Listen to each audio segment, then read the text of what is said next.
What's up, everybody? Welcome back to another episode of Lights Out. I'm your host, Josh, and I'm joined by the beautiful bros, Austin, co-host. How's it going, man? That's good. How about you? Living the dream. And our producer, Danny. How's it going, everybody? So today, things might sound a little bit different because we're trying to improve the overall sound quality of the show. We're hoping that that's what actually happens. It's hard to tell during recording because all of the post-processing still has to be done before we hear it, but hopefully everything sounds a little bit better, a little bit crisper, a little bit cleaner. And if that's not the case, then let us know. And if it smells like shit, if it sounds like shit or smells like shit, yeah, then really tell us what's going on. A real problem. But yeah, let us know if things sound a little better, maybe a little bit more clear than before. We're just trying some new things here. So, and speaking of trying new things, we are so interested in doing an out of studio special type of episode where we go on site and not only tell you about the history and the paranormal activity of a place, but also doing a little ghost hunting investigation. I'm so excited for that. And you said you already have some of the gear for it, right? Yeah, I have the whole kit pretty much. There's a few things I need to get still. Some of the newer devices that have come out. I have like all your basics pretty much. Okay, nice. And like this like cool little briefcase. Hell it's like yeah. this, it's like click, clack, open it up, and it's like got all the stuff in there. Nice. But we are asking anybody out there in really the Denver area, or I could expand it to Colorado perhaps, but if there's anybody out there who listens, watches the show, who has any connections or maybe works for a location here that has some haunted history to it, to reach out to us, because obviously it's a little bit harder to like hit up a random place, be like, hey, we want to come in and, you know, do an investigation and do a story on your haunted location. So it's a little bit easier if you have a connection there. So if any of you out there maybe work for one, have a friend who works for one that could connect us and help us get this project set up, that would be amazing. It would really help us out. And it would be a mutually beneficial thing, really, because, you know, we're interested in promoting whatever it is. There's a lot of haunted hotels or Airbnbs, bed and breakfasts, even restaurants, whatever it is. We're interested in hearing from you. So you can email us at lop@milehigher.com. We'll also have that linked below for you. But yeah, if anybody out there knows anybody or currently works for a haunted location, reach out to us, because we're hoping to work on that in the next couple of months and do something totally new that you've never seen before here on Lights Out. Because I think it'd be a ton of fun. Get us all together, you know, spend the night in a haunted location and see what happens, right? And I have a running joke with some of our listeners that I'm just constantly in stasis here. Like I'm imprisoned in the studio and we just don't move. We need to escape. We need to get out of this place sometimes. So it'd be nice to leave the studio. And we have a cinematographer here, and, you know, we've done documentaries before, but I've never done like a paranormal film before. Yeah. And so it'd be really cool to see what that's all about. I 100% guarantee it'd be probably one of the most entertaining videos you see from us. Just based on, if you've watched any of our paranormal content before, you know kind of where we all stand, and, you know, we'll see if anything happens. I mean, I think we all go into it with a little bit of skepticism, but who knows? You know, I'm ready to get scared. Maybe break the Ouija board out finally. Ooh. And do that, or just do a full-on seance for all we know. Wow. Could get serious. I'll bring the sage. Yeah, definitely need to make sure we protect ourselves after we're done. But yeah, reach out to us. Email is below. But with that being said, we have a bit of a different episode for you today. We've been doing a lot of dark crime for the past couple of weeks, and we all felt like, you know, it's time to take a little break from that, and let's go explore some of the other real life horrors that exist in the world that aren't necessarily perpetrated by another human. Yeah. And so we're coming today with another amusement park horrors episode and disasters, which I think you'll find very interesting. And we begin today's episode right here in good old Mile High City, Denver, Colorado, with the Lakeside Amusement Park, which has been a Denver staple for a long, long time. I mean, this has been around 100 years plus. which is pretty incredible that it's still an open park. Like you can still visit it every year. And I think the same family has owned it for a very long time. I don't know if it's the original family that's owned it, but it's stayed in the family for a long time. Which is rare these days to find like a family-owned amusement park. Yeah. Maybe that's good. Maybe that's not. Yeah. I mean, if you look at the Google reviews, it's definitely showing its age, I think. And the hard part is the money may not be there to revamp it or upgrade the equipment and rides. But I feel like people are drawn to older amusement parks because of the history, because it's kind of a lot of people were there as kids and now they're coming back with their kids. Right. Yeah. So it's kind of that nostalgia. Yeah. I heard, people do that with Chuck E. Cheese now. And supposedly people are like pissed at Chuck E. Cheese because I heard it changed. And everything's like digitized now and like all the original games are gone. So maybe there is something special with keeping the older kind of antiques around. I don't know. I heard Chuck E. Cheese's facelift is like amazing. Like people, one of our friends who has kids went there recently. Was like, this is like an amazing experience. Like, really? Like, they don't have the animatronic, figures anymore. Oh, really? Yeah, they don't have like the little curtain, which I love. Yeah, I kind of like that stuff. I don't know. I guess it's good for some people if they wanted a big overhaul, but kind of miss the freaky mouse in there. I thought it was fun. It's part of the fun. It's kind of like Friday. What is it? Fridays at Freddy's or? Oh yeah. What is it? Five Nights at Freddy's. Thank you. That's it. Yeah. Thank you, Danny. Yeah, that's what it always reminds me of. And also, I heard they're not reusing the pizza anymore. Have you ever heard that whole Chuck E. Cheese conspiracy theory? Courtesy of Shane Dawson, he really brought that to the forefront. But apparently, you get the full pizza now. It's not, not a bunch of random slices anymore. And it's apparently better too. You can get on DoorDash too. If you want. Yeah, DoorDash some Chuck E. Cheese pizza. Turns out I'm going to Chuck E. Cheese this week. All right. You know what? Screw it. Maybe that's where we do our film. We reach out to Chuck E. Cheese. I mean, I'm sure there's got to be some crazy shit. Yeah. But anyways, let's dive into Lakeside here in Denver, Colorado. And this is a place I visited once or twice as a kid. My grandparents live over near this amusement park. What's crazy, it opened on May 30th, 1908. So if you ever looked at pictures of Denver from like back in the day, I mean, Denver was very different than it is today. Small. Yeah. A lot of open space. It was like a horse and buggy type of town when it first started. I remember like Elitch's was technically on the outskirts of town. Yeah. Where now it's like almost, it feels like you're surrounded by skyscrapers pretty much at this point. But it was once known as the greatest park in the West. And one of its main attractions was the famous Derby Racer, a good old wooden roller coaster that operated from 1911 to 1937. And this was your typical sit-down coaster with a few sharp, jagged turns. It also had two tracks side by side, hence the Racer name. And on August 26, 1915, the ride had its first and only death of its career. But this wasn't the first accident that the ride had seen. 4 years earlier in 1911, a woman was scalped. Ooh, that sounds like one of the worst things that happened to you. I know. I feel like we hear that often with rides, like, your hair getting tangled in and someone's just Can you imagine? Just like the layer of skin on your top just completely removed and your skull being exposed. Which, thank God for the skull. At least it doesn't like also rip your brain out at the same time. Like, my God. But she got severely mangled during this accident, but miraculously she survived. And despite the tragedy, they're like, all right, this is just a one-off thing.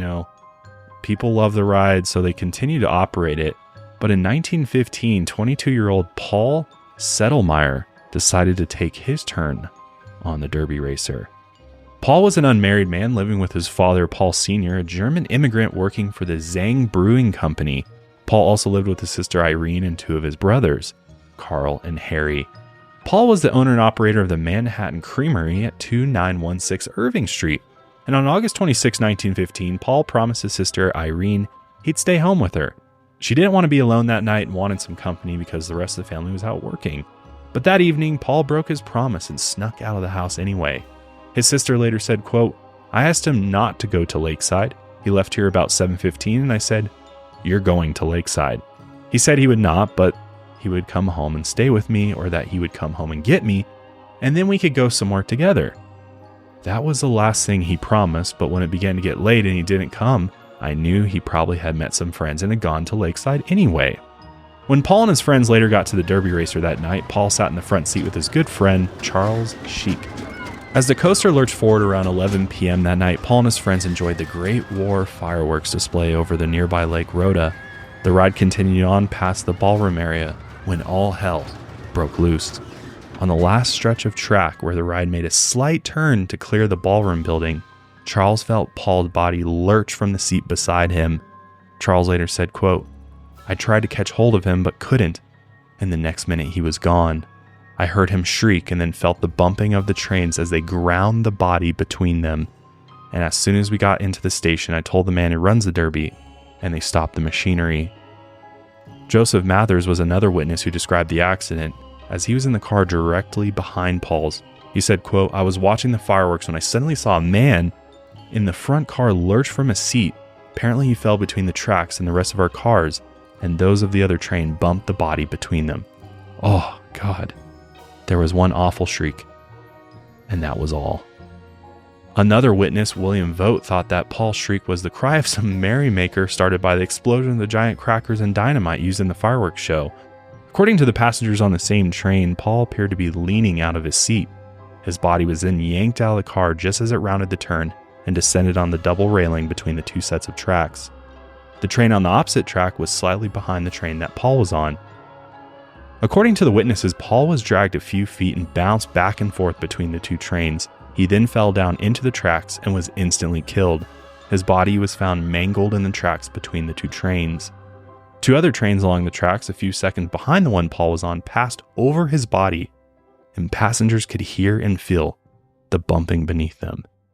Oh, that is rough. The worst part about this too, I always think about this because when people scream, but they actually need help, an amusement park is the worst place to be doing it because everybody screams on the roller coaster ride, right? And like the guy said, he thought it was a shriek because the fireworks display. Oh, yeah, you're on a ride, you never really know. So it must be hard to communicate that someone actually needs help in an amusement park, right? That's true. Because like, unless you know the person, you're not going to really know what kind of scream it was. You know what I mean? Yeah. Because I feel like there is a difference in screams between like screaming for fun versus screaming for pure horror. Yeah. But again, it's drowned out in the midst of all the other screams and laughs and stuff. Yep. So there's really no way to know until you see what happens. But reportedly, hundreds of people witnessed the accident, which happened right at the end of the fireworks show on the lake. And within a few minutes, it was reported that 10,000 people had gathered in that section of the park. They jammed the pathways, which made it difficult for workers to remove Paul's body from the trestle work. His remains were later lowered to the ground by a rope. Paul's friend Charles was hysterical when the body was finally taken from the track. Charles' mental state was in such poor condition that he was checked by a doctor while restrained by his close friends. He was then driven back to his house. Paul's death marked the first one for the Derby Racer, and the park officials defended the ride, claiming that tens of thousands of people had ridden on the coaster that year without issue. The Derby Racer was later torn down in 1937, 22 years after the accident. So that's a long time for that to continue running. Yeah. It basically like it was his fault. He leaned out of it. You're supposed to keep all hands, which they do tell you, like keep everything within the ride. Right. But they ended up replacing it with the current Cyclone coaster in 1940, but this didn't stop more accidents from happening. So the Cyclone was designed after a coaster in New Orleans, and this coaster would later become one of only a few pre-World War II coasters in operation in the country. It was also the last roller coaster in operation designed by Edward A. Vettel. And if you're a big coaster fan, that might be a name that you recognize.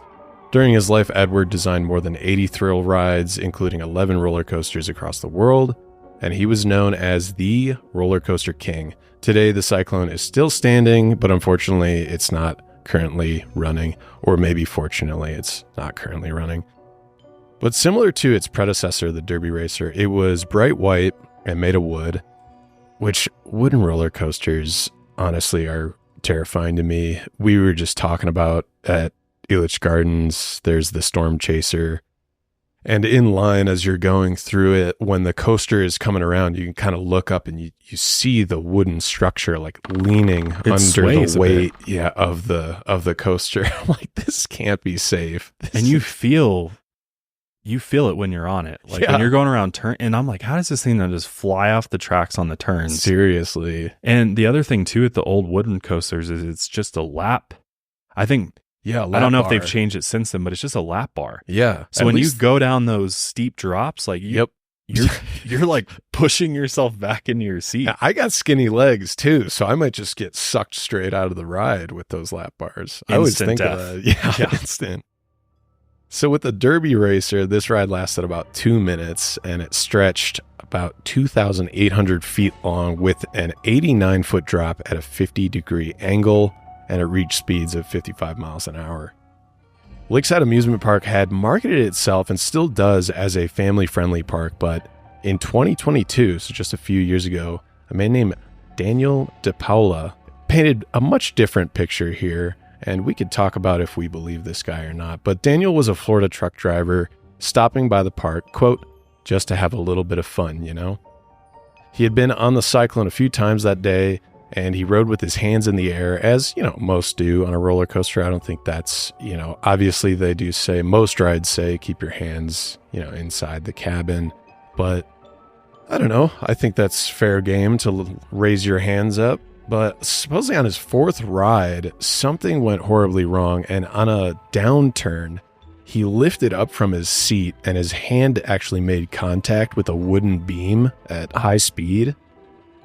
At first, he thought it was just a minor injury, but when he actually looked down at his arm, his wrist was injured, and the skin from his elbow to his wrist, I guess, had been just peeled off. Oh my God. Yeah.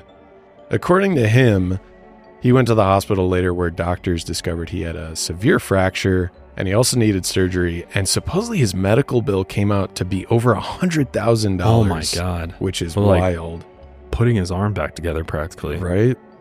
So on April 1st, Daniel filed a lawsuit against Lakeside Amusement Park in Denver District Court, seeking an undisclosed amount of money. Supposedly, he claimed that the seatbelt had malfunctioned, causing him to be lifted up from the ride, and then he hit the wooden beam with his hand.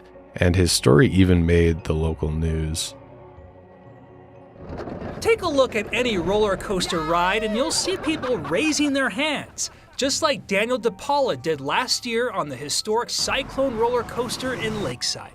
It's basically just a more thrilling experience. You feel the air in your hands, that type of thing. It's kind of like just a commonplace tradition to do it. But around a turn, Daniel says something got out of hand. His wrist hit part of the coaster track. Oh, as soon as it impacted it, it was very painful. And basically, I tilted like this to the left, if that makes any sense, kind of in an unnatural motion. Daniel claims his wrist was fractured, and now he's suing Lakeside for failing to provide proper restraints. He wants the park to pay up. I'm just looking to be able to afford my medical bills that I went through because they were quite hefty. In a court-filed response to his lawsuit, Lakeside lawyers wrote something amusing. The park denies that it knew or should have known that the Cyclone riders would be raising their hands during the ride. Hold on for 1 second. I mean, that's what you do on roller coasters, right? You raise your hands like this girl over here. Here's Daniel's attorney. It's kind of funny. I was a little shocked in my communications with them. They said, well, that's just not a common practice. And I said, well, it's on your website. I mean, you seem to condone it. Thanks to the Internet Archive website Wayback Machine, we can see Lakeside's website from earlier this year. Yep, a photo of people with hands raised on the Cyclone. Attorneys for the park declined to provide comment for this story. So yeah, it's an interesting position. I'll be interested more to see as the case goes on. It's a legal case involving an 82-year-old roller coaster and a question over tradition. I don't want the park to take down the ride. It's like a pretty historic ride from my knowledge. And I just want it to be safe for other people riding it.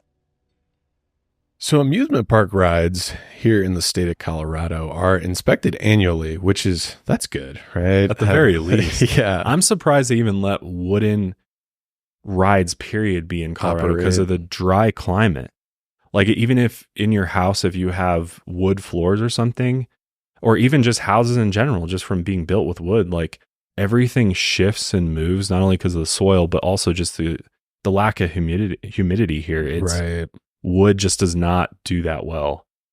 So it shifts and moves and dries out and just doesn't do as well as it can in more humid climates. So I That's know, why, I mean, at the end of the day, metal is, I trust metal coasters I do way too. more. It just seems way more stable. Yeah.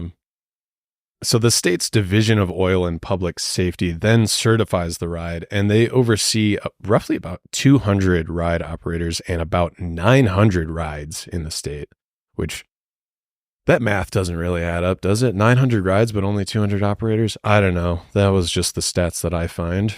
So the Cyclone had recently passed an inspection in June 2022, just 5 weeks before this incident, and it was done by an insurance company from Kansas. It's unclear what ended up happening with that lawsuit.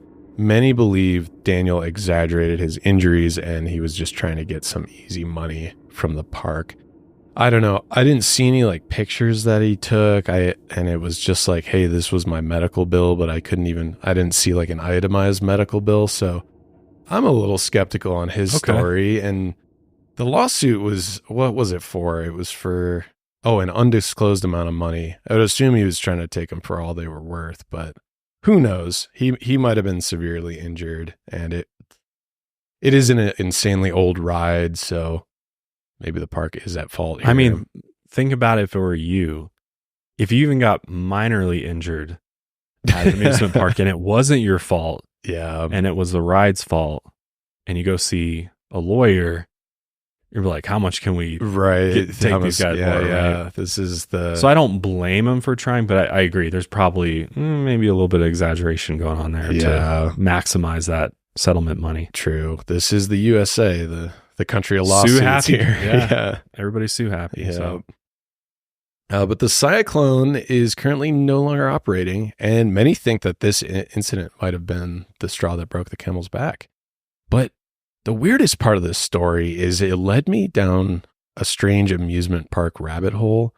And I never really thought of this because for some reason I think of amusement parks as kind of just this like pure childhood fun area. But most people think that, the most dangerous thing about an amusement park is just something going wrong with one of the rides and, things like that, which obviously is terrifying. But there's actually much darker problems beneath the surface when you start looking. And so not long after this story hit the news, Daniel DePaula was apparently accused of being a groomer of children, and he was specifically using amusement parks to do this across the country.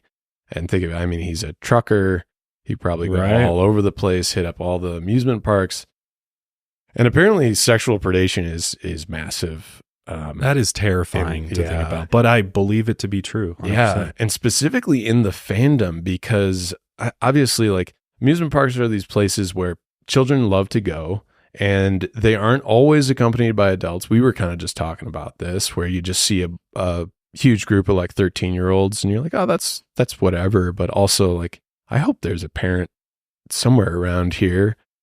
And predators have just latched onto these more hardcore fandoms because they use their old age and experience to gain clout with other people who are kind of obsessed with roller coasters and theme parks. And they use this clout to convince minors to trust them. And as far as I could find, Daniel was never actually charged with the crime. This was more of like an accusation from within the fandom. So I just want to make that clear. But it does make you wonder who's going to these parks and for what reason, right? So yeah, it does get worse. In 2014, it was reported that a 6-month-long investigation discovered at least 35 Disney employees had been arrested for sex crimes against children, attempting to meet minors for sex, and possession of child sexual abuse materials over the previous 8 years. And for many of these, the predators were using the Disney brand to gain the trust of children. So, you think about it, a malfunctioning ride might not actually be the scariest thing at a park. It might be some... Yeah, it seems like there's way better chances of your kid being preyed upon by a sexual predator than the ride malfunctioning. Exactly. Which I was curious about the statistics on that. And I think This, I think, centers more on roller coasters, but the chances of dying on a roller coaster is like 1 in 175 million. So yeah, very low. Very low. Yeah. You'll get killed in a car accident. Oh, absolutely. Way more likely. Way greater chances. So this to me is honestly more terrifying. The true horror. Yeah. That the people, you should be concerned about who's working at the theme park more so than the ride doing something funky. Yeah.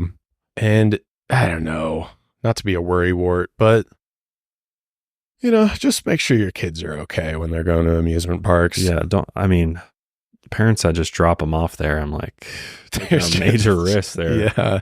And not just because there's predators possibly there, but your kid's just like getting up to free reign mischief. You know? I'm sure I'm not the only one out there who absolutely loves their kitties. I've got 3 of them and I've had them for 10 plus years now. And one thing that's always been a huge pain with these little cute cats is finding food that they like. And unfortunately, I've tried everything on the market, and ultimately they settled on some sloppy Joe type cat food that smells absolutely disgusting. And I'm just like, there's no way this is good for their health. But that all changed when Smalls came into the picture. I've been waiting for a premium protein packed cat food to come on the market that my cats actually like. And boy, do they love Smalls. If you're still feeding your cat kibble or some of that nasty canned cat food, well, make it your New Year's resolution to have your cat eating healthier food with Smalls. Smalls cat food is protein-packed recipes with preservative-free ingredients you'd find in your fridge, and it's delivered right to your door. Smalls was started back in 2017 by just a couple of dudes home cooking cat food in small batches for their friends. So, I gotta love the passion there to be just chilling in the garage making cat food, like with your bros. Yeah. What better pastime is there than cooking cat food together? And just a few short years later, they've served millions of meals of cats around the world. Smalls cat food comes right to your door in a box. You just throw it in the fridge, and it's basically little packages that you open up, you put into a bowl, and your cats enjoy it. My cats come running from whatever corner of the house they're in whenever they smell it, and the smell does not smell bad. At this point, you're probably wondering, why can't I just feed my cat kibble? Well, believe it or not, your cute little kitty descended from a ferocious cat of the past. I mean, it could have been a saber-toothed tiger in a past life for all you know. And they hunt live prey food. So your cat is no different. They need that fresh protein-packed meals to be at their best. And after making the switch to Smalls, 90% of cat owners reported overall health improvements, which is a huge deal, especially as my cats get up there in age and want to feed them the absolute best. But what I love about Smalls is that they're so confident your cat will love their product that they will let you try it risk-free. That means they will refund you if your cat won't eat their food. So you really have nothing to lose. It's 2024. Are you still feeding your cat kibble? Head to smalls.com/lightsout and use promo code lightsout at checkout for 50% off your first order plus free shipping. That's the best offer you'll find, but you have to use our promo code LIGHTSOUT for 50% off your first order. One last time, that's promo code LIGHTSOUT for 50% off your first order plus free shipping. So back to the accidents, Lakeside has seen a few more in recent years, and in 2013, 2 guests collided on the Flying Dutchman, which I believe is a swing ride that elevates and goes around in a circle. Which are always sketchy to me. Yeah. Causing, quote, permanent physical disfigurement, disability, and impairment, and, quote, loss of enjoyment of life. Also in 2011, a piece of wood hit a young boy on the Spider, which I believe is a roller coaster, causing a traumatic brain injury. Both injuries ended in lawsuits against the park. And really, I think lawsuits will bury a park nowadays. Oh, yeah. So come on, guys. No more accidents out here. Because it's we all want to go to theme parks and have fun. So if you're going to not regulate these rides and not check these rides out thoroughly, and these lawsuits are just going to bury these historic theme parks, it's kind of sad. I always wonder what the insurance rate is for these theme parks. Holy crap, yeah. Most of their money's got to be going to insurance. 100%. Liability and stuff. Absolutely. I can't even imagine. And it's probably for millions and millions of dollars. I would assume, yeah. Because otherwise, why would anybody take this kind of risk? Period. Yeah. Right? It just doesn't seem worth it to me. Yeah. And it also makes sense when you really think about it, why just theme parks in general are so expensive. You know, we True. all are very like, why is this $60 for like, and that's just like the Elitches. I don't know if that's what you paid. I don't know if they've come down in prices. Yeah, I did like the season pass, so it was only like $70 for the summer or something like that. So that $70 for the summer? Yeah, so that was a good deal. What? Yeah. That didn't exist back in the day. Yeah, but then you go there and you're like, oh, like $15 for a beer or something. So that's where Okay. like they're really Maybe they racking up switched their money. business model. They're like, Yeah. all right, we'll get you on everything else. Concessions, definitely. But yeah, well, if it's going towards insurance, I guess that's how they got to make the business flow. But as for the last few fatal accidents at Lakeside, one of them dates back to June 26, 1944. So we're going back in history here. An 18-year-old named Bonnie Hicks was on an unnamed roller coaster in the park. This is an old newspaper clip that I found. The coroner said she either fell or leaped from the coaster when its braking controls had failed from a parted coupling. She died almost instantly from a fractured skull and several other injuries when she struck a guardrail and dropped 4 more feet. 7 others were slightly injured from the wreck, and the last reported death at Lakeside I could find was in May 1986 when an employee was operating a weed eater to cut grass beneath the Shooting Star roller coaster, where the tracks were only 22 inches above the ground. So this thing was swooping real God. low. Yeah, not even 2 feet. The maintenance crew began test running the coaster and warned personnel to clear the tracks, but they failed to see this one employee, which you'd think is like the one thing Yeah. you need to be looking out for. If you're doing lawn maintenance at a theme park, you'd think that you can hear it running, obviously. Right. And I wonder, like, did he have headphones on or something, like as he was doing yard work? Or maybe he's just like, oh, I'm not close enough to be hit. Yeah. You know, I'm like weed whacking underneath. Yeah, and it should there's be no way okay. it's going to catch me. Yeah. I wouldn't even weed whack under there. I'd let the coaster roll through and cut the grass, honestly. But the coaster ended up, unfortunately, hitting the employee at 38 miles an hour, and it ended up killing him. But besides roller coaster accidents, Lakeside, which I thought this was fascinating, Lakeside might also have been the location of a murder over 100 years ago. Oh, well, I'm surprised that we didn't find one from like last week, honestly. Yeah, right. Because that area has Little definitely, sketchy. definitely has its fair share of crime. So, but a murder in the park. Yes. Yeah, this was actually out in the lake. Oh, Yeah. In July 1916, just a year after the Derby racer fatality, 2 people drowned in Lake Rhoda under mysterious circumstances. W.B. Mills, who is 30 years old from Sanborn, Iowa, and Emma Dye, who is 19 from Denver. They had rented a boat around 8 p.m. and took a nice row out on the water that Friday night. Yeah, there's a nice lake there. There's a park over there. It's a fairly scenic area. Like you got the view of the mountains, and Yeah, you can see the sunset out there. yeah, they keep up the landscaping pretty well, I think, at least in the park area and the lake. So it's a nice place to hang out.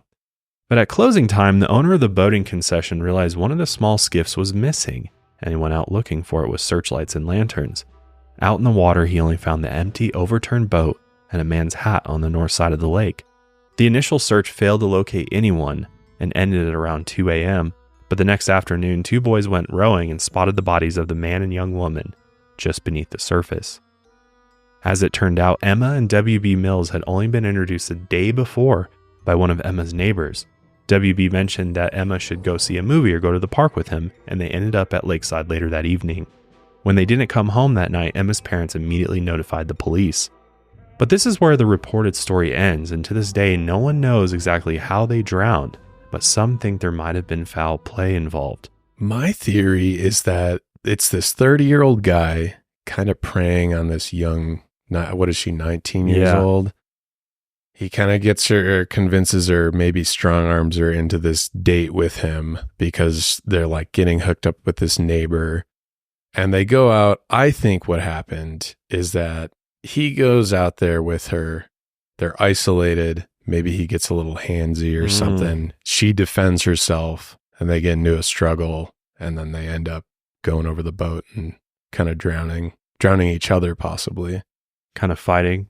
That's my theory. Because I don't know. I don't see any other way unless if they're not hitting anything out there. Lake the lake is totally clear. Yeah. So how would they There's topple no over? sharks out there. Yeah, yeah, right. So yeah, unless there's some like, what was there, somebody else on the lake that like shoots them? But Yeah, right. I think they would have known. Yeah, they would have heard something, right? and cause of death is drowning. So I think your theory is probably the most accurate one. Yeah. And, you know, it also makes sense why nobody's ever been held responsible for these deaths. Probably he was trying to do something to her and they just both ended up drowning for whatever reason. But from all these deaths and disasters at Lakeside, many believe spirits now haunt the park. The amusement park in the horror game Silent Hill 3 even shares the same name. But some visitors have noticed other strange things at the park that aren't paranormal. Tom London, a local history blogger, noticed the signs of the Knights Templar influence throughout Lakeside. Iron crosses and Maltese crosses on the original buildings are still there but have been painted over. There's also a carousel horse dressed in Knights Templar garb. Some urban legends also suggest that Lakeside was once used for KKK meetings in the 1900s. It's very interesting. But beyond the amusement park, the remains of the Lakside Speedway still remain. And this was once known as the Palace and the finest racetrack between Kansas City and Los Angeles. Back in the 50s, race night at Lakeside became a huge cultural icon before Denver had any professional sports teams. But now the abandoned speedway is mostly an eyesore. It just looks like pretty much like a junkyard. Yep. So what happened to it? Scott Wilson, a spectator and racer at the speedway, once described the place as, quote, "The aisleways were so close to the racetrack that it was scary as a kid because the cars there's a guardrail which is, 3 feet away, and then you had a chain link fence, and then you had your walk planks, and those cars would roar and roar past you. You know, the sights and sounds and the smell when they go by, it was a blast. When you're a kid, you just love it. And the grandstands were packed." I mean, that is very close. 3 feet? A chain link fence that you could easily like stick your hand through. Right. And yeah, these guys, this is a small, like if you're not seeing the visuals we have on the screen, this is a very small circular racetrack. Yeah, super tight turns. It's just a circle, and they're going around at high speed. They just go as fast as they can. I heard reports that they would go like 100 plus miles an hour on this thing. Holy Which crap. I don't even know how that's possible because it's such a short little track. Yeah. But they would just out of control Gun it. fast and furious around this thing. Which is like, did anybody be like, guys, this is not a good idea? Like, I get it's exciting and like it's going to draw people in and maybe they're just like, fuck it. But yeah, right.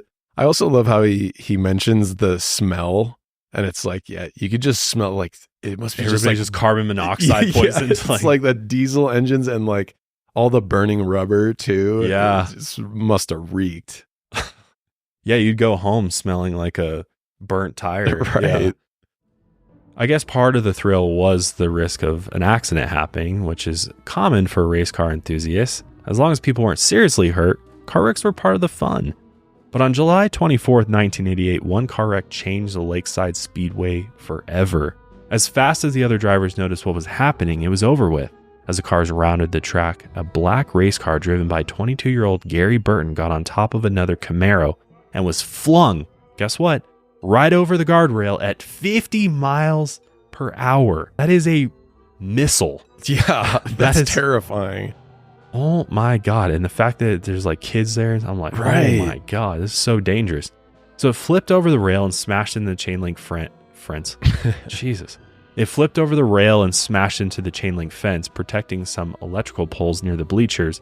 The driver was unharmed and walked away from the crash, but the debris from the accident flew at high speeds from the points of impact, and a shard of metal hit 26-year-old Christy Carlson, who was a hairstylist sitting in the front row. Sadly, she was pronounced dead at St. Anthony Hospital later that night, and she was the first spectator to die in Lakeside Speedway's history, but 13 others were injured in the crash as well. A week later, somebody hit one of the light poles in another accident, and the Speedway only hosted a few more races after that, which is like the week after, they're like, back at it. Somebody just died. Let's pick it right back up. Let's not try to analyze what happened here and prevent it next. Nah, we're good. That was just a freak thing that happened. Crazy. What is the chain link fence supposed to do in these situations? Is it just stopping people from like going in? That's what I always wonder. Because Yeah. it's not going to stop the cars. Maybe debris. Oh, yeah, that's a I good think point. like debris if tires pop or like stuff comes off. That's a good point. Yeah. And I mean, these chain link fences probably aren't what the same type of fences that are used at like NASCAR speedways. I'm sure those are Right. like steel, reinforced Reinforced. fencing. Because you obviously want people to be able to still see in and see what's Yeah. going on. So you don't want like walls. You want people to be able to get as close as they can without people being in danger. Right. So I understand why they do what they do, but I mean, this is awfully close with I'm assuming just a basic chain link fence. yeah, no thanks. Which is not going to stop much. I mean, a piece of debris killed this woman. So you can only imagine if it really gets over the handrail and into the fence, it's going right through it. Yeah, and they're lucky it just went into some, what was it? It was like electrical Light pole, yeah. Yeah. So, I mean, they're so lucky that, probably a few feet over, it just would have went straight into the bleachers. A week after they just had a death. It's like Right. whoever's running this place, no morals at all. To this day, the death of Christy Carlson overshadows all the countless legendary races that happened at Lakeside over the years, and the racing scene in Colorado never fully recovered. Almost 4 decades later, the speedway bleachers and buildings still stand. You can see some, if you're watching, you can see some drone footage of this. It's all there still. It's basically used for storage mostly. There's some rusted out cars that fill the grass inside the racetrack, and there's just weeds everywhere that grow through the bleachers. And it's not clear why the owner of the park, Rhoda Krasner, hasn't demolished the speedway.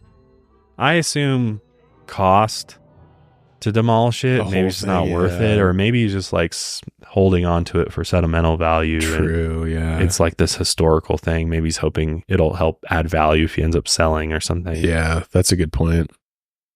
So moving on from, the local history of Denver, let's head over the pond to Wales. And our next tragedy is up there with everyone's worst nightmare at an amusement park: the safety harness failing at the top of a ride. The victim we're going to talk about was Hayley Leanne Williams, and she was born in 1988 in South Wales to Beverly and Alan Williams.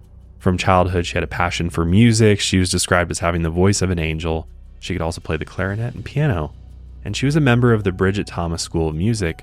She had dreams of performing in the West End in London, and she was also involved in her church, where she taught Sunday school. On April 15, 2004, school was out for Easter break, and 16-year-old Hayley Williams, her family, and a few friends visited Oakwood Leisure Park in Pembrokeshire in southwest Wales. Those are always tongue twisters for me. Hayley's mother was going to join them, but she fell ill that morning. Hayley told her mother, quote, "Go to bed. Lie in my bed. It's more comfortable. Don't cook tea. I'll cook it when I get home." And these were sadly the last words Hayley ever spoke to her mother. Opening in April 1987, Oakwood was a small family park. It had a BMX park, a wooden fort, a 3D movie theater, go-karts, and a water slide. By the 1990s, its popularity had grown and new rides were installed, including some roller coasters and a mini golf course. It soon became known as Wales' biggest family adventure. One of the most famous rides there was called Hydro, which opened in 2002. It's a simple coaster mechanism that stands 121 feet tall. It has only one 85-degree drop that gets up to 50 miles per hour, and it splashes into the large pool below. On the tracks, a single car shaped like a boat seats 24 passengers. Today, riders are held in by an over-the-shoulder harness. The ride can only leave the station if everyone is secured. But when Hayley visited the park, there were only lap bars on the ride, which that blows my mind. When rides just have lap bars on steep drops. Dude, 85 degrees, that is almost straight down. Yeah, that's insane. Yeah, that's not right. And if you're a smaller person, because it's also like it only goes down so far, and oftentimes it's not actually like clamping your legs. Especially if you're smaller or you have somebody larger sitting right next to you, it's only going to go down to fit their legs. Exactly. And like, that's why I was saying I have skinny legs. So if we sit next to each other, I'm flying out. I'm going to be hugging you, holding you. Yeah. We're going to be holding hands through it because you're going out. Well, we're holding hands regardless of True. the lap bar. True. Very true. We get scared real easily. We need each other. So here's my idea though. This is what we do before launching any of these rides anymore. We get like a group of 10 of the most anxious people we can find in the city. We show them the ride and they're like, identify what you are most scared of and what you theorize would go the most wrong because we know you're super anxious about it. And they'll brainstorm and they'll come back with like 10 ideas. Like, this is wrong. This is wrong. This is terrifying. This is terrifying. And we could say, yeah, okay, obviously the lap bar was a terrible idea. Like, I'm just like, why? Like, who came up with that idea of like, oh, we'll just put a lap bar in here on an 85-degree drop? Yeah, somebody didn't run the physics on that one. No. Like, what on earth? No. Yeah, 85 degree. That is literally almost straight down. Yeah. God. Yeah, they didn't think this one through. There's I think the last, like, sort of, because it's kind of like that traditional log ride. At Universal, there's the Jurassic Park ride, which is basically, it takes you through like Jurassic Park scenes, but then it ends in like a steep drop like that. And if I recall correctly, that one also doesn't have like over shoulder. It's just lap, but it's not as steep. It's probably more like a 60 degree. Okay. Or maybe 70. But even that, you still feel your butt lift off the seat a bit. Yeah. And you're definitely like kind of holding yourself. And I mean, if you go because people like to go hands up in the air, that's like part of the fun. Yeah. But not when your ass is coming up off of the seat. Right. Yeah. Crazy. No, thank you.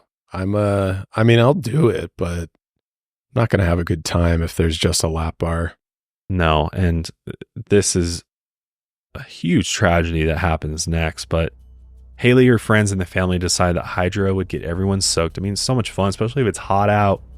Getting on the water ride, it's just a nice way to cool down. And it's also super fun. I find that the water rides or coasters that go into the water, super fun. So they agreed it would be their last ride before leaving Oakwood. Around 3 p.m., they boarded hydro, and Haley's sister Hannah, who sat next to her toward the back of the boat, claimed that the lap bars fell into place and didn't lock on the first try. When they raised the bar and brought it down again, the ride began without any of the employees checking the lap bar, which is definitely a failure on their part. Yeah. 100%. That's terrifying. Especially going up 121 feet, you're not going to check the lap. Like, somebody fucked up that day, big time. So they're starting to go up this 121 foot tall ride, and their lap bar is not locked. That is so terrifying. But, they're in the moment, it's like, you don't know how the ride operates, first of all. So maybe you're like, is it okay? This is like, actually, we'll be fine. It'll work enough, or we can hold on and it should be fine. It's not like we're going upside down or anything like that, but you're not understanding like the physics of this ride and what happens at it. God, nearly 90-degree angle drop. Yeah. Like, it just blows my mind that that's even a thing. And I think a lot of us, I don't know if this is just me, but I go on roller coasters thinking like, yeah, I'm impervious. Yeah. Right. Yeah. Like I do get a little bit of main character plot armor. Like this isn't going to happen to me. Yeah. So you never expect something like this to happen. Well, you also just go into those parks with the presumption that everything is safe and that the people working there know what they're doing and they're going to keep you safe.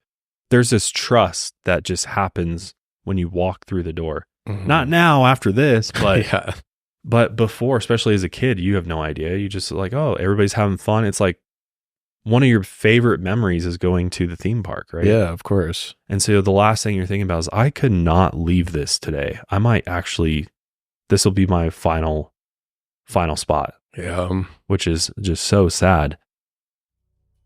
So Hannah and Haley were laughing and chanting once they got to the top, and then the boat took the curve toward that single drop, and everyone braced themselves. When the boat began its descent, one of Haley's friends, Elizabeth, saw Haley launch out of her seat near the apex of the drop. She later said, quote, "I thought it was a rain poncho at first. Then I realized the seat was empty, and I just started screaming." Haley was launched out of the ride and fell about 100 feet. She actually collided with 10-year-old Martin Rothwell on the way down, but he remained strapped in. Another park visitor named Richard Sexton watched from the ground as Haley landed in the water beneath the ride. He immediately jumped in to rescue her. Another man, a former fireman, Peter Hawkins, also helped.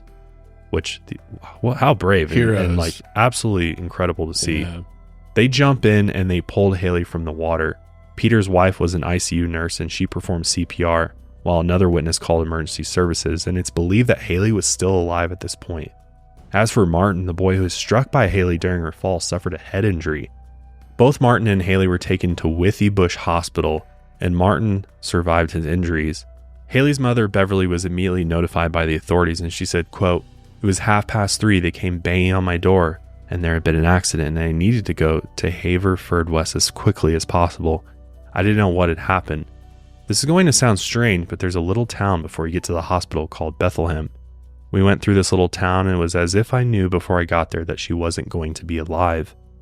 Then the doctor came and asked me to sit down, and I said to him, 'If you're going to tell me what I think you're going to tell me, please don't.' And I can't remember much after that." Haley unfortunately died from that fall, suffering severe internal injuries, including several broken bones. Haley's father, Alan, described it as the longest day of their lives. Haley's parents would then spend countless hours in and out of court, constantly reliving their daughter's death, which is so sad. Because obviously you're going to want to hold somebody responsible Absolutely. for this, because clearly it wasn't Haley's fault. A joint investigation by local police and the health and safety executive began immediately after the accident, and from the investigation they discovered that Haley was not properly restrained. Nearby CCTV footage revealed that the employees never checked her lap bar safety harness, and it was in an open and unsafe position before the ride began. So the fact that the ride even was able to begin and there wasn't these safety checks just built into the ride is very concerning.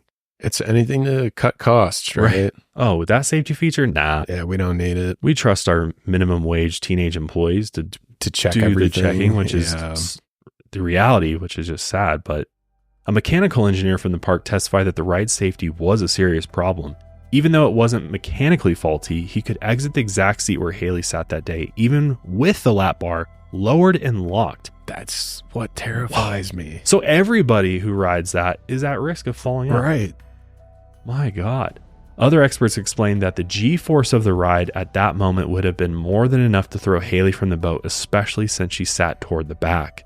The operator in charge of the ride that day was a 24-year-old named Gareth Etches.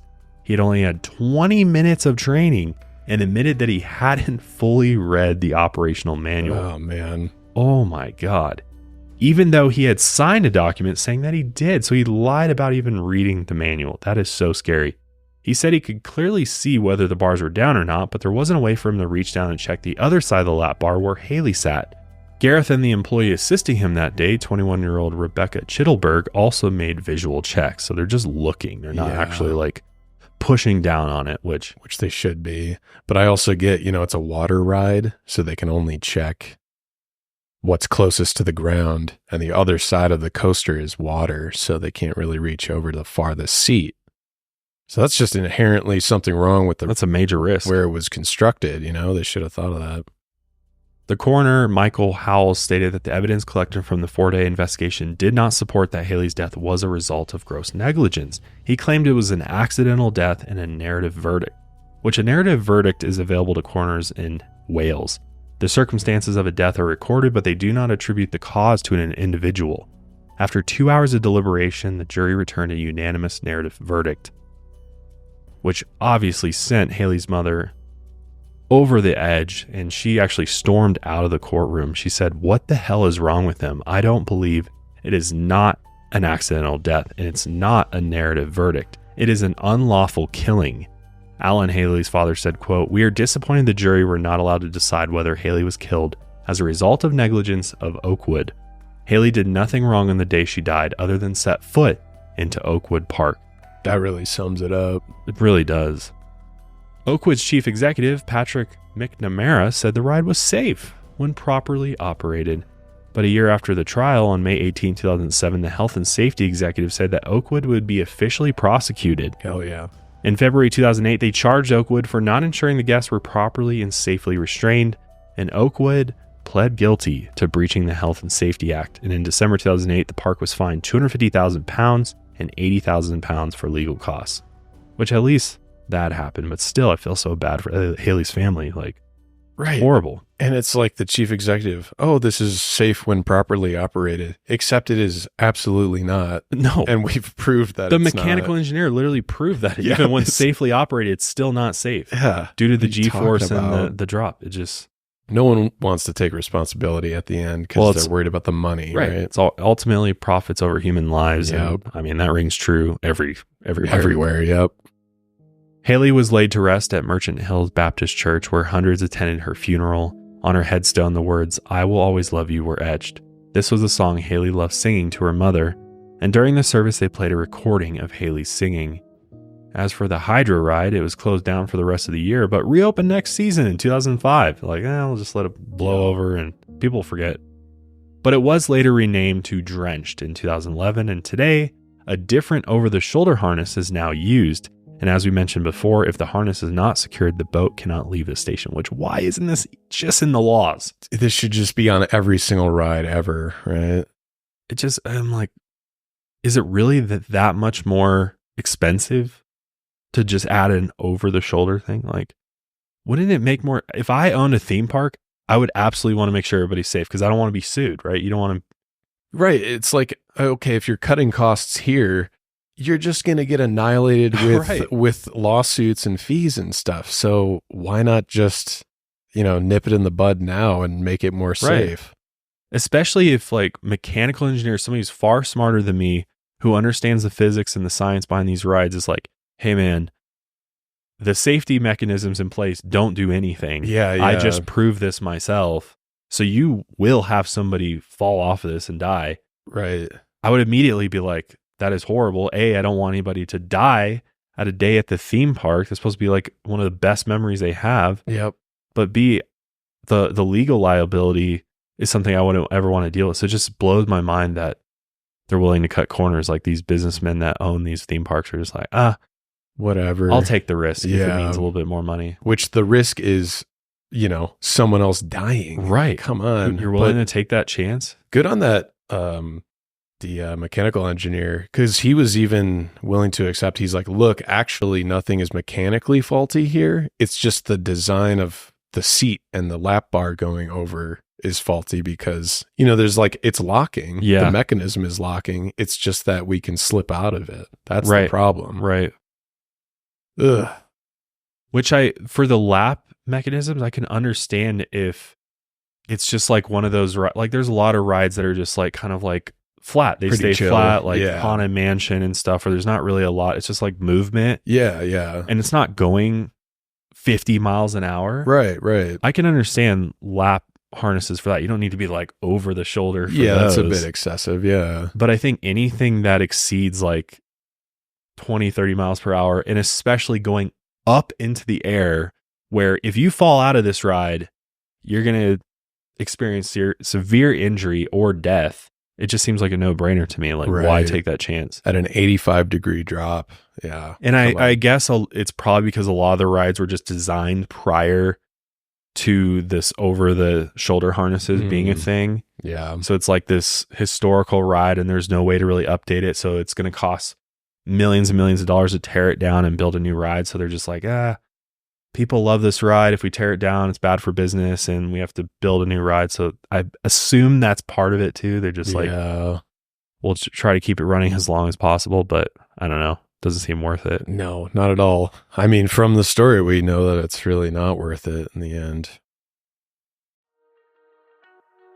This episode is also brought to you by one of my favorite apps on my phone, Rocket Money. If you're not using Rocket Money, you need to stop what you're doing. Go download it right now or go to rocketmoney.com/lightsout because this app has saved me so much money. It's helped me get my personal finances in order, and it does so much more than that, which I'll tell you about. Rocket Money is a personal finance app that also finds and cancels your unwanted subscriptions. It monitors your spending, and it helps you lower your bills so that you can grow your savings, which we all want to find ways to save money. Rocket Money does just that. With Rocket Money, I have full control over my subscriptions and a clear view of my expenses. And I think that's like one of the biggest things for getting your personal finances in order is figuring out what you're actually spending money on. Because for the longest time, I would even look at what I'm spending money on. And before I know it, I have all these subscriptions going. I mean, every streaming service on your TV is a subscription at this point. So it's like, if you're paying for all of them, that's 20 plus subscriptions easily, not to mention the gym or every other service pretty much under the sun is a subscription. So this helps you manage it, but best of all, they'll even go and help cancel that subscription for you at the tap of a button, which is awesome. I also love that the dashboard shows me my spending for the month, but then also compares it to previous months. It'll send me reports. It can also monitor my credit, which is awesome. It's really the all-in-one personal finance app. Rocket Money will even try to negotiate lower bills for you by up to 20%. All you have to do is take a picture of your bill, and Rocket Money takes care of the rest. They'll deal with the customer service for you. Rocket Money has over 5 million users and has saved a total of $500 million in canceled subscriptions, saving members up to $740 a year when using all the app's features. You can download it for free, but they also have a premium subscription, which I think is like $10 a month, and it gives you access to all the other features of the app. I feel like it's highly worth it because you'll end up saving way more than $10 a month just by using Rocket Money. Stop wasting your money on things you don't use. Cancel your unwanted subscriptions by going to rocketmoney.com/lightsout. That's rocketmoney.com/lightsout. Get it today at rocketmoney.com/lightsout.